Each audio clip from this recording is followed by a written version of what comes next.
Hello hi ಎಲ್ರಿಗೂ ನಮಸ್ಕಾರ. ಕೃಷ್ಣ ಅಡುಗೆ ಚಾನಲ್ಗೆ ಸ್ವಾಗತ. ಇವತ್ತು ನಮ್ಮ ಮನೇಲಿ ಸೊಪ್ಪು ಸಾಂಬಾರು ಮಾಡ್ತಿದ್ದೀವಿ. ಸೊಪ್ಪು ಹಸಿಕಾಳು ಅಂದರೆ ಹಸಿ ಅವರೆಕಾಯಿ ಸಾಂಬಾರು ಮಾಡ್ತಾಯಿದ್ದೀನಿ, ಎರಡು ಮಿಕ್ಸ್ ಮಾಡಿ. ಅದು ಹೇಗೆ ಮಾಡೋದು ಅಂತ ನೋಡೋಣ ಬನ್ನಿ. ಅದಕ್ಕಿಂತ ಮುಂಚಿತವಾಗಿ ನಮ್ಮ ಚಾನಲ್ಗೆ ಸಬ್ಸ್ಕ್ರೈಬ್ ಆಗಿ, ಲೈಕ್ ಮಾಡಿ, ಇಷ್ಟ ಆದರೆ ಶೇರ್ ಮಾಡಿ. ಈಗ ತೋರಿಸ್ತೀನಿ ಬನ್ನಿ ಸೊಪ್ಪಿನ ಸಾಂಬಾರು ಹೇಗೆ ಮಾಡೋದು ಅಂತ. ಮೊದಲನೇದಾಗಿ ಇದು ಪಾಲಕ್ ಸೊಪ್ಪು ತಗೊಂಡಿದ್ದೀನಿ. ಪಾಲಕ್ ಸೊಪ್ಪು ಸ್ವಲ್ಪ ಜಾಸ್ತಿನೇ ತಗೊಂಡಿದ್ದೀನಿ, ಒಂದು 4 ಕಟ್ಟು ತಗೊಂಡಿದ್ದೀನಿ ಪಾಲಕ್ ಸೊಪ್ಪು ಯಾಕೆ ತಗೊಂಡಿದ್ದೀನಿ ಅಂದರೆ ನರಗಳು ವೀಕ್ ಇರೋರಿಗೆ, ಮೂಳೆಗಳು ನೋವಿರೋರಿಗೆ, ಕಾಲು ನೋವಿರೋರಿಗೆ ಅದು ತುಂಬ ಹೆಲ್ಪ್ ಆಗುತ್ತೆ. ಅದಕ್ಕೆ ಪಾಲಕ್ ಸೊಪ್ಪು ಸ್ವಲ್ಪ ಜಾಸ್ತಿ ತಗೊಂಡಿದ್ದೀನಿ.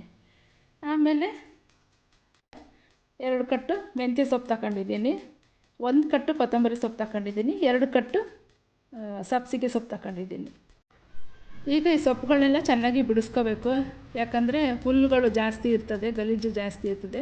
ಚೆನ್ನಾಗಿ ಬಿಡಿಸ್ಕೊಂಡು ಒಂದು 3 ಸಲ 4 ಸಲನಾದರೂ ತೊಳಿಬೇಕು. ಚೆನ್ನಾಗಿ ಮಣ್ಣೆಲ್ಲ ಹೋಗಬೇಕು, ಮಣ್ಣು ತುಂಬ ಇರ್ತದೆ. ಫಸ್ಟು ಒಂದು 5 ನಿಮಿಷ ನೆನೆಸಿಟ್ಬಿಡ್ಬೇಕು ಸೊಪ್ಪನ್ನ. ನೆನೆಸಿಟ್ಬಿಟ್ಟು ಆಮೇಲೆ ಮಣ್ಣು ಸಿಗದೇ ಇರೋ ತನಕ ಒಂದು 4 ಸಲನಾದರೂ ತೊಳಿಬೇಕು ಸೊಪ್ಪು. ತೊಳ್ಕೊಂಡು ಈಗ 4 ಸಲ ತೊಳ್ಕೊಂಡು ಈಗ ಬೇಯಕ್ಕೆ ಇಡ್ತಾಯಿದ್ದೀನಿ. ಬೇಯೋವಾಗ ಈ ಸೊಪ್ಪಿನ ಜೊತೆಗೆ ಒಂದು 10-15 ಮೆಣಸಿನ್ಕಾಯಿ, ಖಾರದ ಮೆಣಸಿನ್ಕಾಯಿ ಹಾಕ್ತಾಯಿದ್ದೀನಿ. ಜೊತೆಗೆ 2 ಟೊಮೊಟೊ ಹಾಕ್ತಾಯಿದ್ದೀನಿ. ಇದನ್ನು ಸ್ವಲ್ಪ ಬೇಯಿಸಬೇಕು, ಜಾಸ್ತಿ ಬೇಯಿಸಬಾರ್ದು. ಇದನ್ನು ಒಂದು 5-10 ನಿಮಿಷ ಬೇಯಿಸಿದ್ರೆ ಸಾಕು. ಇನ್ನು ಗ್ರೀನ್ ಕಲರ್, ಹಸಿರು ಕಲರ್ ಇರಬೇಕು, ಹಾಗೇ ತುಂಬ ಬೇಯಿಸಬಾರ್ದು, ಚೆನ್ನಾಗಿರೋದಿಲ್ಲ. ಸ್ವಲ್ಪ ಬೇಯಿಸಿದ್ರೆ ಸಾಕು. ಈಗ ಬೆಂದಾಯಿತು. ಬೆಂದಮೇಲೆ ಸ್ವಲ್ಪ ಹೊತ್ತು ಆರಕ್ಕೆ ಬಿಟ್ಟಿದ್ದೆ. ಆರಾದ್ಮೇಲೆ ಫಸ್ಟು ಮೆಣಸಿನ್ಕಾಯಿ, ಟೊಮೊಟೊ ಎತ್ಕೊಂಡು ರುಬ್ಕೋಬೇಕು. ಆಮೇಲೆ ಸೊಪ್ಪೆಲ್ಲ ಸ್ವಲ್ಪ ದಪ್ಪ ದರ ರುಬ್ಕೋಬೇಕು, ತೀರ ನೈಸಾಗಿ ರುಬ್ಕೋಬಾರ್ದು. ಸುಮ್ಮನೆ ಒಂದೆರಡು ಸುತ್ತು ರುಬ್ಕೋಬೇಕು. ಮಿಕ್ಸಿಗೆ ಹಾಕ್ಕೊಂಡು ರುಬ್ಕೊಂಡು ರೆಡಿ ಮಾಡಿ ಇಟ್ಕೊಂಡಿದ್ದೀನಿ. ಈಗ ಕಾಳು ತಗೊಂಡಿದ್ದೀನಿ, ಹಸಿ ಅವರೆಕಾಯಿ. ಸುಮಾರು 1 kg ಅಷ್ಟು ಕಾಳು ತಗೊಂಡಿದ್ದೀನಿ, ಹಸಿ ಅವರೆಕಾಳು.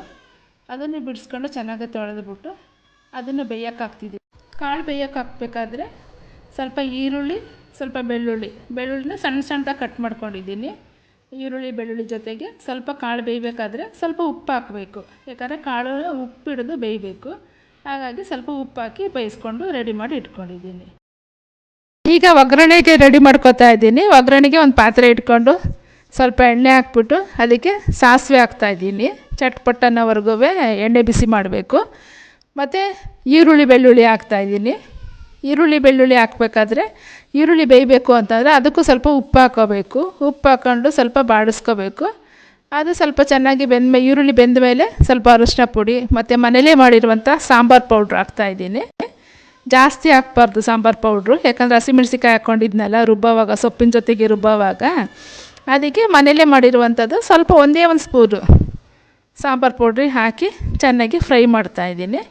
ಎಲ್ಲ ಚೆನ್ನಾಗಿ ಮಿಕ್ಸ್ ಆದಮೇಲೆ ಸೊಪ್ಪು ಬೇಯಿಸಿ ರುಬ್ಕೊಂಡಿದ್ನಲ್ಲ ಸೊಪ್ಪು ಮಿಕ್ಸ್ ಮಾಡ್ತಾಯಿದ್ದೀನಿ ಈ ಒಗ್ಗರಣೆಗೆ. ಆಮೇಲೆ ಕಾಳು ಬೇಯಿಸ್ಕೊಂಡಿಟ್ಕೊಂಡಿದ್ನಲ್ಲ ಕಾಳನ್ನು ಜೊತೆಗೆ ಹಾಕ್ತಾಯಿದ್ದೀನಿ. ಈಗ ಇದೆಲ್ಲ ಹಾಕ್ಬಿಟ್ಟು ಕಲಸ್ಬಿಟ್ಟು ಚೆನ್ನಾಗಿ ಕುದಿಸ್ಬೇಕು. ಒಂದು 5 ನಿಮಿಷನಾದರೂ ಚೆನ್ನಾಗಿ ಕುದಿಸ್ಬೇಕು, ಚೆನ್ನಾಗಿ ಮರಳಿಸಿದ್ಮೇಲೆ ರುಚಿಗೆ ತಕ್ಕಷ್ಟು ಉಪ್ಪು ಹಾಕ್ಕೊಂಡು, ಸಾಂಬಾರಿಗೆ ಎಷ್ಟು ಬೇಕೋ ಅಷ್ಟು ಉಪ್ಪು ಕಡಿಮೆ ಆಗಿದ್ರೆ ಉಪ್ಪು ಹಾಕ್ಕೊಂಡು ಟೇಸ್ಟ್ ಮಾಡಿ ನೋಡಿಬಿಟ್ಟು ಆಮೇಲೆ ಚೆನ್ನಾಗಿ ಕುದಿಸಿದ್ಮೇಲೆ ಸ್ಟವ್ ಆಫ್ ಮಾಡಿ ನೋಡಿ ಮುದ್ದೆಗೆ ಹಾಕ್ಕೊಂಡು ಊಟ ಮಾಡಬೇಕು. ಸಾಂಬಾರು ನೋಡಿ ಎಷ್ಟು ಚೆನ್ನಾಗಾಗಿದೆ, ಗಮ್ಮಂತ ಪರಿಮಳ ಬರ್ತಾಯಿದೆ, ತುಂಬ ಚೆನ್ನಾಗಿದೆ. ಸಾಂಬಾರಿಗೆ ಸ್ವಲ್ಪ ತುಪ್ಪ ಹಾಕ್ಕೊಂಡು, 1 ಸ್ಪೂನ್ ತುಪ್ಪ ಹಾಕ್ಕೊಂಡು ಉಪ್ಪಿನಕಾಯಿ ನೆಂಚ್ಕೊಂಡು ಒಂದು ಮುದ್ದೆ ಊಟ ಮಾಡಿದ್ರೆ ತುಂಬ ಚೆನ್ನಾಗಿರುತ್ತೆ. ಎಷ್ಟು ಚೆನ್ನಾಗಿದೆ ನೋಡಿ.